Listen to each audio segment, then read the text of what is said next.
Hey, I'd like to welcome you to another episode of the Mission Matters Business Podcast, your source for all things business. My name is Adam Torres. You can follow me on Instagram at AskAdamTorres to keep up with my book releases, book tour schedule, signings, all that other good stuff. Always love to connect with you there. And as always, if you'd like to apply to become a co-author of one of my upcoming books, just head on over to the website, missionmatters.com, and click on Become an Author to apply. All right, so today is a very special reunion 2020 episode. What is that? That's when I had a guest on in the past, and I liked him so much I had to bring him right on back. So today's special return guest is Adam Blumenthal, and he's the Managing Director over at College Funding Evolution. Adam, welcome back to the show.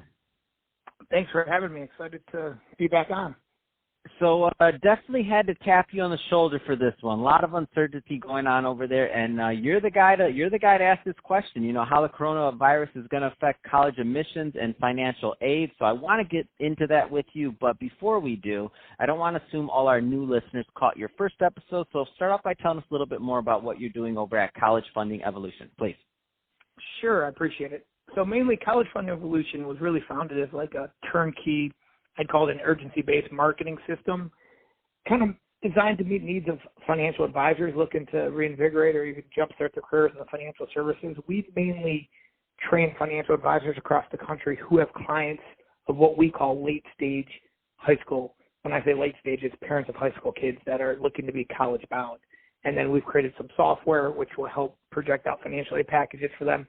So instead of working directly with families, what we do is we train financial advisors who directly work with families, so we have a broader net to cast and just try and help more families navigate this crazy college admissions and financial aid process. So speaking of crazy process and crazy times, I think that's a great transition. Let's get into what you've been dealing with in your shoes of financial aid, given what's going on in the world today. So mainly, I'll give you a couple of tips. I kind of like to break it down between seniors and then juniors and below.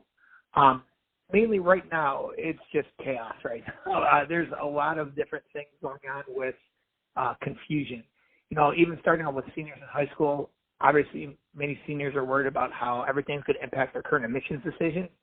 One Ivy League school we talked to, they even tweeted out that the coronavirus outbreak effects have zero impact and evaluate applications to the university. Every application is going to receive full consideration. So I think that's extremely important just for them to understand that this isn't going to be like, oh, they're going to start cherry picking what they're doing with applications. Also for seniors is a big thing. A lot of them have already been admitted to next year's fall semester. Many of the schools are actually now canceling their admitted student weekends. So one other private university announced last Friday that spring students admitted their student weekend is actually being canceled and actually going to occur online. So it's a little craziness. These cancellations are accompanying announcements of classes, study abroad programs, many colleges sending their students home until further notice, and that further notice every day is turning into, we're just not bringing you back on campus till the end of the year. So it's just been absolute mayhem, I guess is the best way to put it in regards to what's going on in the world right now, especially for colleges. And so what, let's take it a step further, and obviously a lot of these are unknown, so this will be out within, so we're recording this, today is March 16th, and this will be out within 5 business days, so you'll be out by Friday, so a lot of this stuff isn't going to be solved.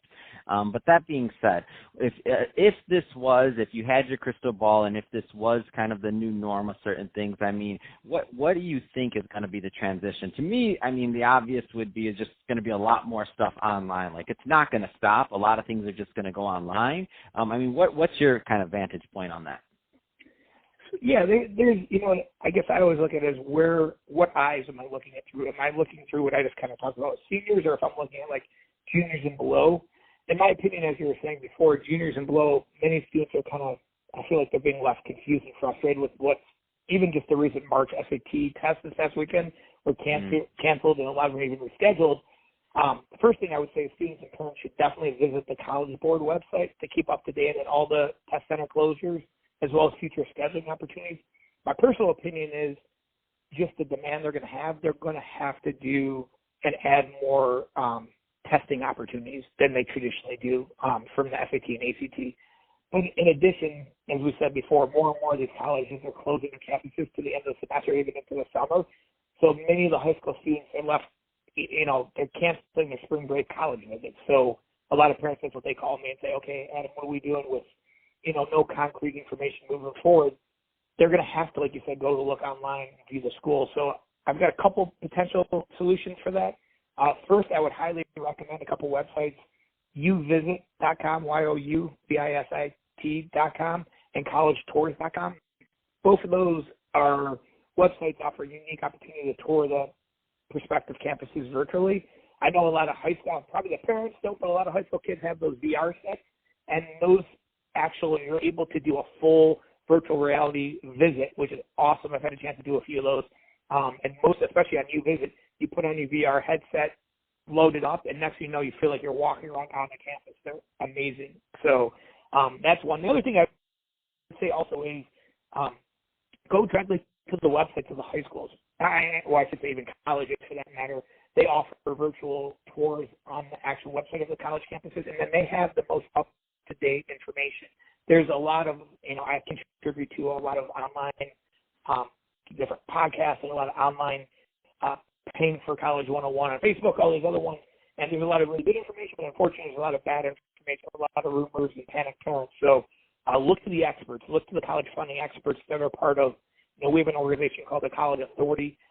That's one to look for, as well as just candidly going directly right to the websites of the colleges. They're going to be the ones who, as you said, with the changing landscape, go directly to the source. That would be my advice.